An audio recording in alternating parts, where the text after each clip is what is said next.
मी उत्तर वाचलेलं आहे, पण मला फक्त 2 स्पेसिफिक प्रश्न विचारायचे आहेत. आपण कायदे करतोय, आपण नॉर्म्स करतोय, पण ज्या शाळा हे पाळत नाहीत, आजही पालकांची अडवणूक होते, त्या शाळांवरती तुम्ही कारवाई करणार, त्यांना टाळं ठोकणार? हा माझा पहिला प्रश्न आहे.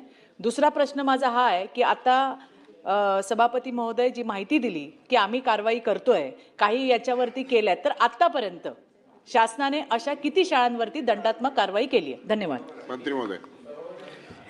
एक सभापती महोदय, चित्राताईंनी जो प्रश्न उपस्थित केला की अशा शाळांवर काय कारवाई करणार, तर आपल्याला माहिती आहे की सीबीएसई शाळा, आयसीएसई किंवा आयबी ह्या बोर्डाला राज्य सरकार फक्त एनओसी देते, त्याला परवानगी त्या ठिकाणी केंद्र सरकारची असते.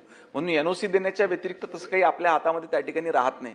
परंतु तरी देखील हे सर्व प्रकार जर का घडत असतील तर निश्चितपणे शासन याच्यावर काही उपाययोजना काढून याच्यावर काही अंकुश लावता येईल का याच्यावर त्या ठिकाणी विचार करण्यात येईल. आणि आता आपण सांगितलं की आतापर्यंत किती शाळांवर कारवाई करण्यात आली, नेमकी ती आकडेवारी माझ्याकडे नाही, ती आकडेवारी घेऊन सभागृहाच्या पटलावर ठेवण्यात. बाई जगताप.